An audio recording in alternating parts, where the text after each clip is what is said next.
अस्सलामुअलैकुम रहमतुल्लाहि व बरकातुहू। विद्यार्थियों, सुबह क्लास में आपका स्वागत है।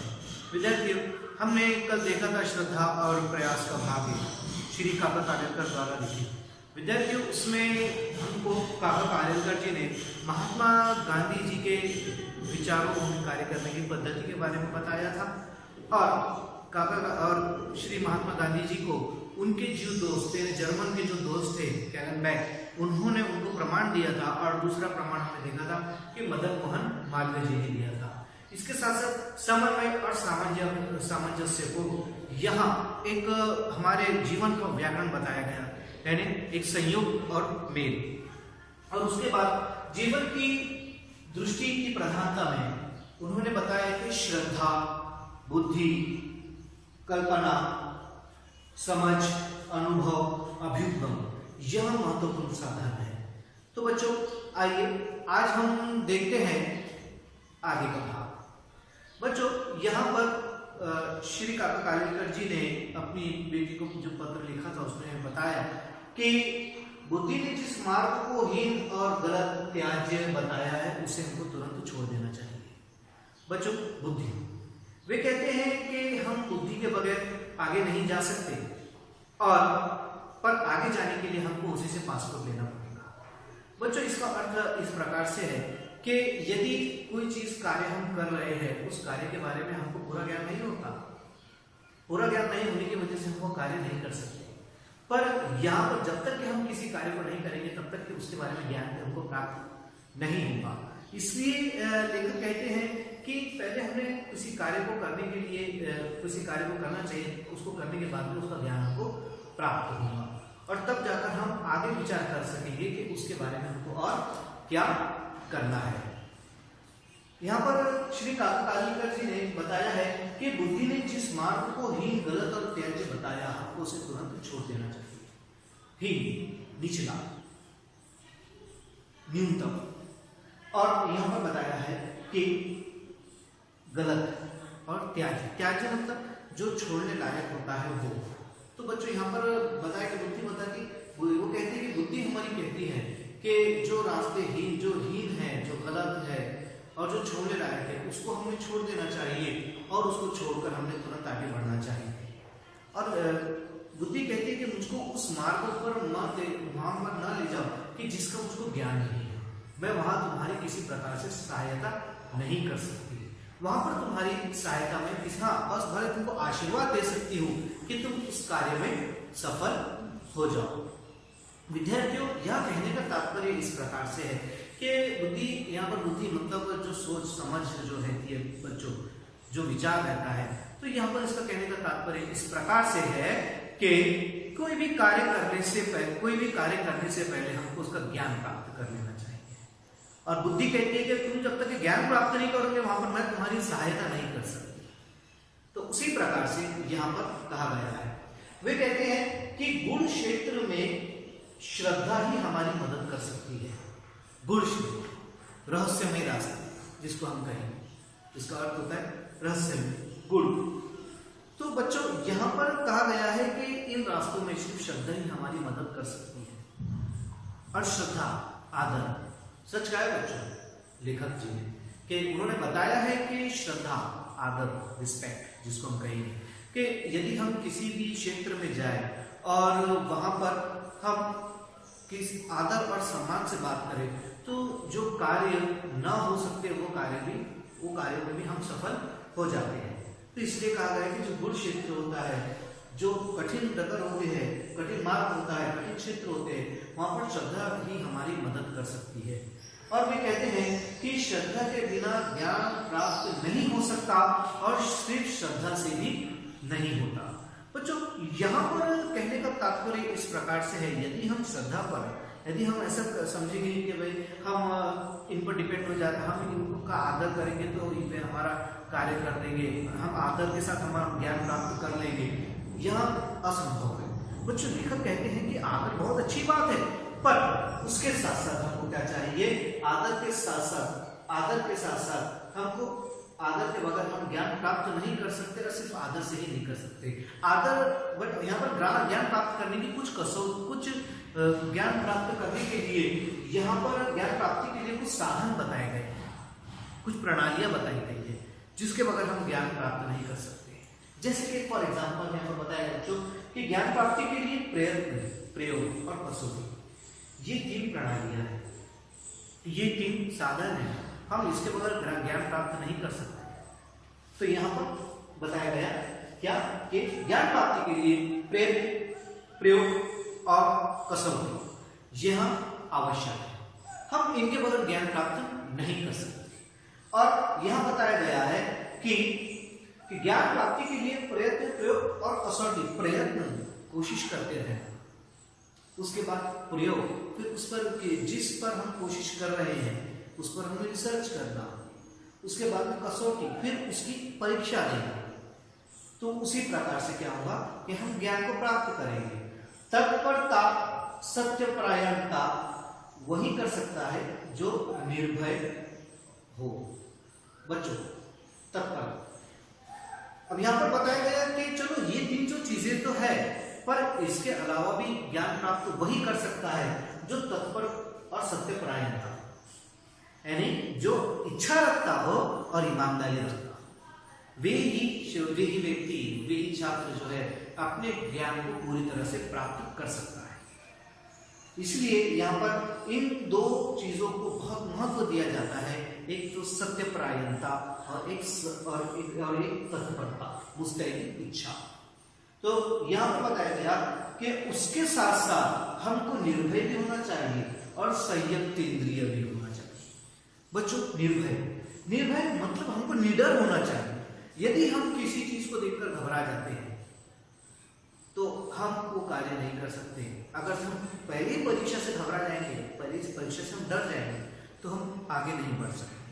हम बोलेंगे, हम अक्सर विद्यार्थी हो, हमें एक आदत होती है कि हम कोई भी नया प्रश्न देखकर बिल्कुल डर जाते हैं। याद रखो कि डरना हर समस्या का हल नहीं होता। निडरता ही मनुष्य को अपने मार्ग, अपनी मंजिल, अपने गोल तक पहुंचाती है। तो इसलिए यहाँ पर बताया गया कि निर्भय, निडरता और उसके बाद संयत इंद्रिय होना हमारे अंदर बहुत जरूरी है। संयत इंद्रिय जो हमारे ऑर्गन्स होते हैं, इंद्रिय जिसको बोलते हैं संयत इंद्रिय, इंद्रियों को वश में करने वाला, इंद्रियों को वश में करने वाला। तो यहाँ पर बताया गया बच्चों कि हमने हमेशा अपनी इंद्रियों को, अपने ऑर्गन्स को हमेशा अपने वश में रखना चाहिए, हमेशा अपने वश में रखना चाहिए। हमने उसके वश में नहीं आना चाहिए, हमने अपनी इंद्रियों को अपने वश में रखना चाहिए। इसलिए 2 बातें ज्ञान प्राप्ति के लिए, तो प्रयत्न, प्रयोग, कसौटी तो है ही, पर इनको भी प्राप्त करने के लिए और 2 चीजें हैं, वो है बच्चों निडरता और संयत इंद्रिय, और अपने ऑर्गन्स को काबू में रखना। यदि हमारा दिमाग कहता है कि यह प्रश्न बहुत कठिन है और हमने उसको दिमाग में ला लिया, तो बच्चों वो हमको कठिन ही जाएगा, हम उसको हल नहीं कर सकते।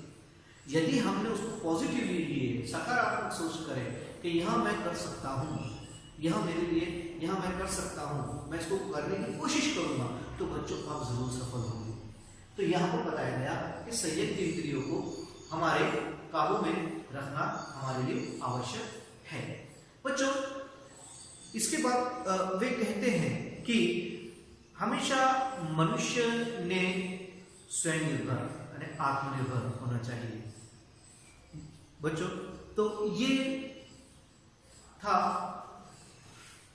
संयत इंद्रिय, यानी हमने हमेशा हमारी इंद्रियों को काबू में रखना चाहिए।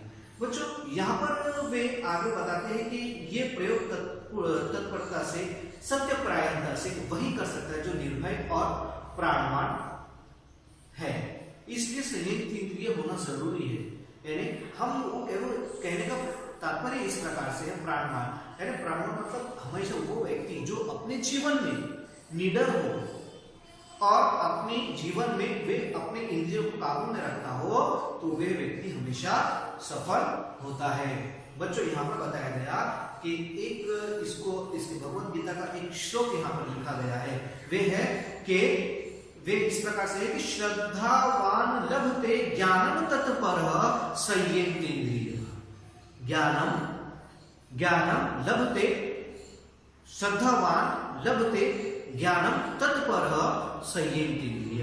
इस प्रकार से यह होता है संयमेन्द्रिय। जो मनुष्य अपनी संयमेन्द्रिय, जो संयमेन्द्रिय होता है, जो संयमेन्द्रिय जिसकी इंद्रिया उसके काबू में होती है, जिसके ऑर्गन्स उसके कंट्रोल में होते हैं, वे जिसके पार्ट्स, जो बॉडी पार्ट जो होता है, संयमेन्द्रिय जो होता है, जो इंद्रिय होता है, ऑर्गन्स जिसको हम कहेंगे, ये हमारे बॉडी के, तो इसके अलावा जिसकी इच्छा, जिसकी मन उसके कंट्रोल में होगा, इसका इस प्रकार से अर्थ है, जिसका मन उसके कंट्रोल में होगा। क्योंकि बच्चों हमारे इंद्रियों को जो है इधर उधर भटकाने वाला सिर्फ एक ही चीज होती है, वो हमारा मन होता है। मन ही हमको एक मार्ग से दूसरे मार्ग तक वंचित कर देता है। तो इसलिए यहाँ पर बताया गया कि जो व्यक्ति जो संयमित इंद्रिय होता है, जिसकी इंद्रिया जिसके काबू में होती है, और श्रद्धावान पुरुष ही ज्ञान को प्राप्त होता है, और श्रद्धावान पुरुष ही ज्ञान को प्राप्त होता है, मतलब ज्ञान को प्राप्त कर सकता है। और जब उसको ज्ञान की प्राप्ति हो जाती है तो वे परम शांति को प्राप्त होता है, तो वे परम शांति। सही बात है बच्चों, यह सत्य बात है, फैक्ट है कि जब कोई मनुष्य पूरी तरह से, यानी विद्या में तो कोई परिपूर्ण नहीं हो सकता, पर जब वो उसको पूरी तरह से ज्ञान प्राप्त हो जाता है तो वो फिर उसको असल जीवन क्या है ये समझ में आने लगता है, और वो शांत हो जाता है, और वो समझबूझ उसके अंदर आ जाती है। तो यह इसका अर्थ है कि संयमित इंद्रिय जो होता है, जो मनुष्य, जिस मनुष्य के अंदर में उसके इंद्रिय होता है, वे ही हमेशा क्या हो, उसी को ज्ञान प्राप्त होता है, उसी को ज्ञान प्राप्त होता है। वे आगे कहते हैं कि मनुष्य के अनुभव और साक्षात्कार, मनुष्य के अनुभव और साक्षात्कार और वचन साधन होते हुए भी सत्य को पूर्ण रूप से व्यक्त करने में असमर्थ भी हो सकते हैं। इसलिए धर्म ग्रंथों का, ऋषि वचनों का और महावाक्यों का अर्थ समय समय पर व्यापक होना आया है। अंतिम सत्य अर्थात परम सत्य जिसको हम कहेंगे, परम सत्य समझने में भी क्रम विकास पाया जाता है। जहां अतिबद्धता है वहां गुरु के वचनों का व्यापक अर्थ करते भी शिष्य डरता है।